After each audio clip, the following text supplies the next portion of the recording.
बड़ा आनंद आया है, माताएं बड़ी प्रसन्न हैं। पहला विवाह भगवान कृष्ण का रुक्मिणी के साथ में संपन्न हुआ और कहते हैं रुक्मिणी के गर्भ से समय के साथ थोड़ा समय जब हुआ है तो रुक्मिणी ने बड़े सुंदर बालक को जन्म दिया है जिनका नाम रखा गया है प्रद्युम्न। तो प्रद्युम्न जो है इनका जन्म होते ही प्रसूति गृह से एक राक्षस है जिसका नाम है संबरासुर। वो राक्षस ने ले गया उठा करके, तो उसने समुद्र में जाकर फेंक दिया, उन्हें मछली निगल गई। और जब मछली निगल गई तो एक दिन मछुआरे ने जब पकड़ा गया उसे, तो मछली का पेट फाड़ा गया, बालक का जन्म हुआ। उस बालक को संबरासुर के यहाँ ही पहुंचा दिया गया। बोले महाराज ये बालक मिला है, आप ही इसका भरण पोषण करें। अच्छा, संबरासुर के घर में एक स्त्री रहती थी जो काम करती थी भोजन बनाने का, उसका नाम था विद्यावती। और ये कौन है? ये संबरासुर कौन है? रुक्मिणी के पुत्र जो है ये कामदेव है, जो भोलेनाथ के तीसरा नेत्र जो खुला था उससे ज्वाला निकली थी, कामदेव जल के भस्म हो गए। तो भोलेनाथ ने ये वचन दिया था कि हे रति, तेरा पति तुझे द्वापर में प्राप्त होगा। तो कौन है वो? वही रुक्मिणी के पुत्र बने हैं प्रद्युम्न। और ध्यान देना, इधर रुक्मिणी के बेटा को यानी जब ले गए तो पालन हुआ। एक दिन नारद जी गए और उस विद्यावती नाम की जो स्त्री थी उसके कान में जाकर के धीरे से कहा, देवी जी जो पालन हो रहा है ना, संबरासुर के घर में जो बालक है ना, यही तेरा पति है। कुछ समय के बाद जब ये बड़े हुए तो कहते हैं संबरासुर से युद्ध हुआ और प्रद्युम्न ने उसका उद्धार कर अपनी पत्नी विद्यावती को लेकर के द्वारिका आए। अच्छा, सुखदेव जी कहते हैं सावधान, इतना समय जब तक बीता है ना, जब तक संबरासुर ले गया, बड़े हुए प्रद्युम्न और विवाह करके आए, इस बीच में भगवान कन्हैया के 16,107 विवाह हो चुके थे। तो ध्यान रहे,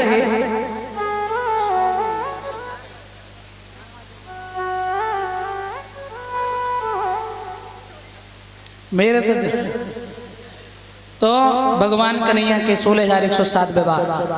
आ जाइए, दूसरा विवाह भगवान का किसके साथ हुआ है? सत्राजित प्रसेनजित दो भाई थे। एक दिन सत्राजित ने सूर्य भगवान की जब तपस्या की है, सूर्य भगवान ने प्रसन्न होकर के एक मणि प्रदान की है। श्यामंतक नाम की जो मणि है जो प्रतिदिन 8 बार सोना देती है। एक दिन गले में डाल करके भगवान की सभा में गए, देखा भगवान श्याम ने, सभी लोगों ने कहा ये मणि इन्हें शोभा नहीं दे रही है, आपके खजाने में आ जाए तो इससे बहुत गरीबों की रक्षा होगी। भगवान ने कहा भाई हम तो नहीं मांग सकते हैं। मेरे सज्जनों, उसी समय सत्राजित ने कहा कुछ नहीं, घर आए। सत्राजित के भाई हैं प्रसेनजित को उन्होंने सारा हाल बताया। तो प्रसेनजित ने उस मणि को लिया और गले में डाल करके जंगल में जा रहे हैं। देखें हमसे कौन मांगता है। मणि चमकती हुई देखी, सिंह ने मार दिया प्रसेन को, घोड़ा को मार दिया और मणि लेकर के आगे बढ़े।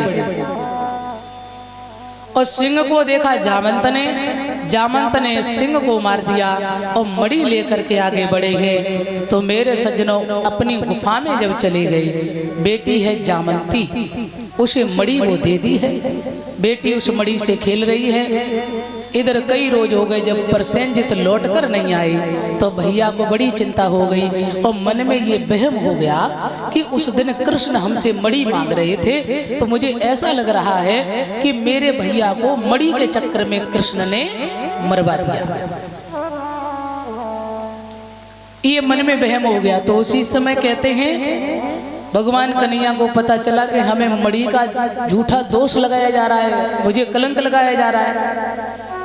तो भगवान कन्हैया ने सभी यादवों को साथ में लिया और कन्हैया चले हैं ढूंढने के लिए। जंगल में पहुंचे, प्रसेन मरे पड़े, घोड़ा मरा पड़ा और आगे बढ़े हैं। तो सिंह मरा पड़ा है और आगे बढ़े हैं तो एक गुफा में पैर के चिन्ह गए हैं जामंत जी के।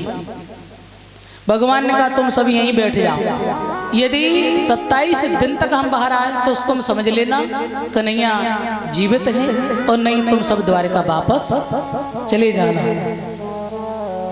भगवान अंदर गए, जामंत की बेटी मणि से खेल रही है। भगवान ने मणि लेनी चाहिए, जामंत जी लड़ने लगे। तो 1 दिन 2 दिन नहीं,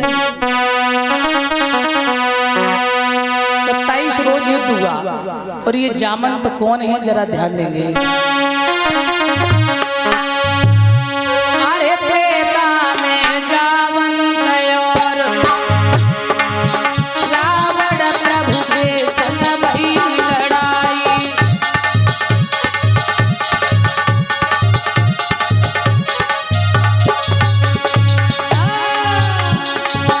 अरे त्रेता में जामंत और रावण प्रभु के संग भई लड़ाई।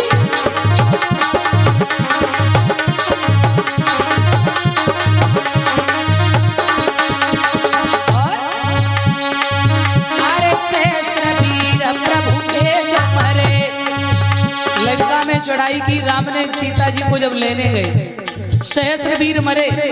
लेकिन क्या कहा जामंत जी, कह रहे प्रभु जी इतनी सेना मर गई मगर मेरे हाथन की खुजली अभी शांत नहीं है।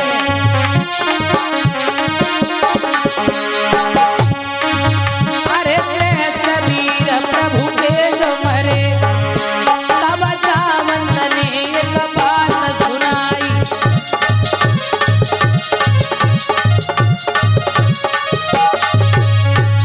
क्या कहा, हे प्रभु मेरी अरज सुनो। प्रभु, अरे हे प्रभु मेरी अरज सुनो, मेरे हाथन की खुजली मिटाई।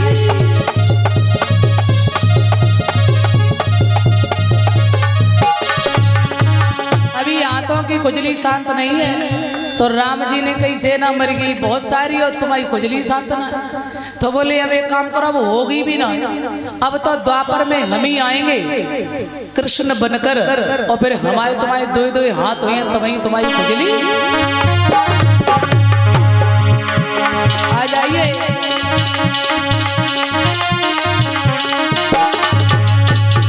अरे बही जावंत प्रभु में अब ध्यान देना। अरे बही जावंत प्रभु में अब 27 दिन तक भई लड़ाई।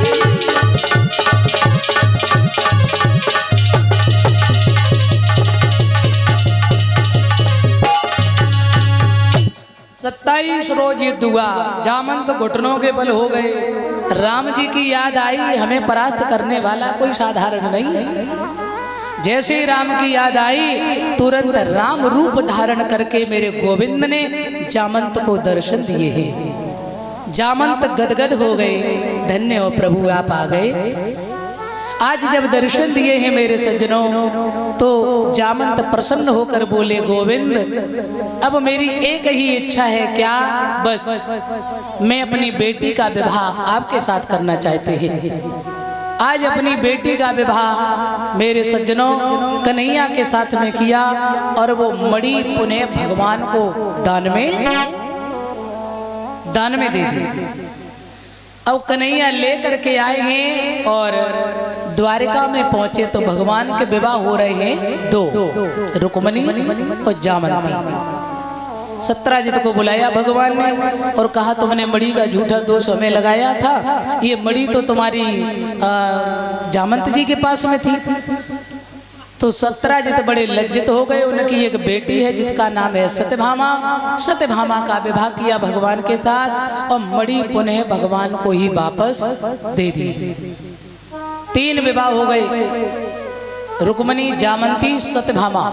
4था विवाह सूर्य की पुत्री कालिंद्री से हुआ है।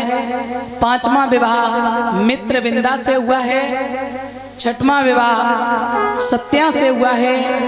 7वां भद्रा से हुआ है और 8वां लक्ष्मणा से हुआ है। ये 8 पटरानियां भगवान की हुई है, ध्यान देना। तो मेरे सज्जनों, ये 8 पटरानियां जो हैं भगवान की, और एक भौमासुर नाम का राजा जो था,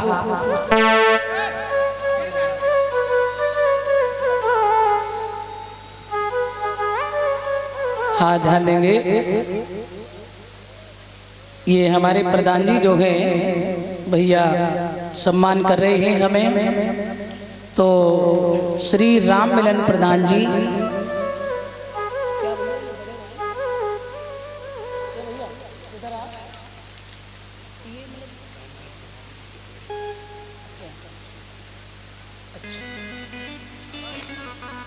तो ध्यान देंगे, ये भैया जो हमारे हैं श्री राम मिलन प्रधान जी के बड़े भाई राम नरेश बंसी वाले नंगला बाग, ये भैया हमारे जो है ना गोपाल जी को चांदी का मुकुट पहना रहे हैं।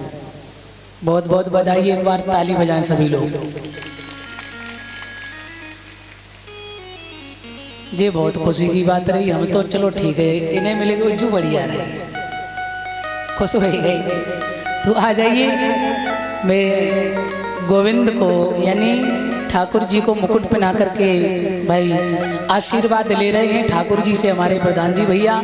तो अब तुझे पक्की तुम्हें आशीर्वाद दे दी, चिंता न करो, आगे बढ़ते रहो और खूब तुम्हारा सम्मान हो।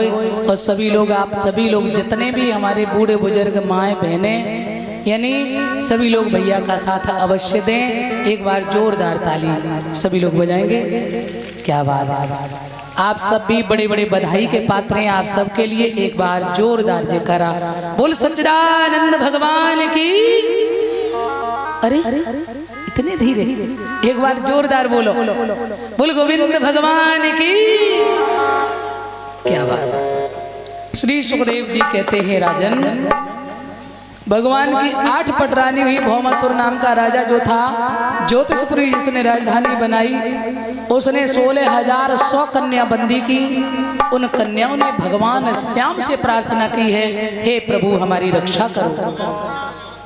तो भगवत प्रेमियों, आज मेरे प्रभु ने उन कन्याओं की वेदना को जब सुना है, तो जिसका कोई नहीं उसके मेरे भगवान होते हैं। मेरे गोविंद ने जाकर के भौमासुर का उद्धार किया है और उन सभी सखियों को जेल से मुक्त किया है।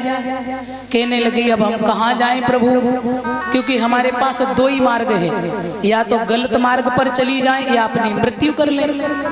भगवान ने कहा क्यों? बोले मुझे कोई स्वीकार नहीं करेगा, ना घर वाले और ना कोई राजकुमार, क्योंकि मैं भौमासुर की जेल में रही। भगवान ने कहा जिसका कोई नहीं उसके मैं है, आपको बुरा न लगे तो हम ही स्वीकार कर लेंगे।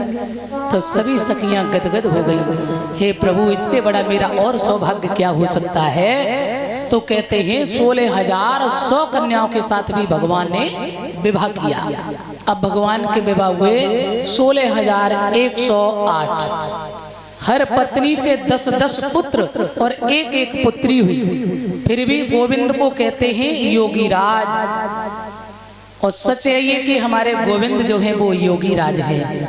बोल सच्चिदानंद भगवान की। बोलेंगे सभी।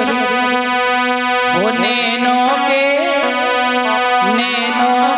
तीर चलावे, ये चपल नयन बनवारी।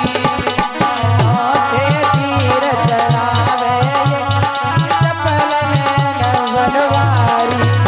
ताली बजाए, भाव से बोले सभी लोग। ये चपल नयन बनवारी, राधा बल्लभ कृष्ण मुरारी। ये चपल नयन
और सीना जोरी जकी आदत बड़ी निगोड़ी चोरी और सीना जोड़ी जकी आदत बड़ी निगोड़ी हरी बहना चोरी और सीना जोरी जकी आदत बड़ी निगोड़ी चोरी और सीना जोड़ी जकी आदत बड़ी निगोड़ी मोए घायल हरी बोल मोए घायल ये कर जावे अरे चपल नयन बनवारी आयल ये कर अरे चपल नयन बनवारी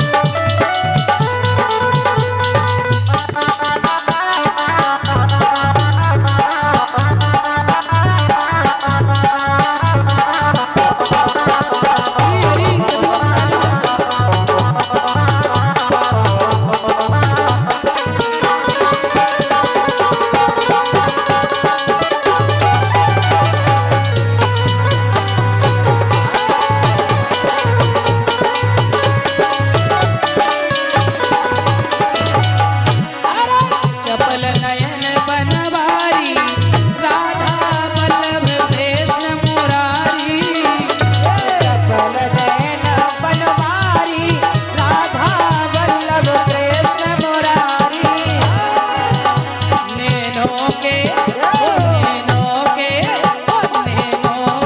तीर चलावे ये चपल नयन बनवारी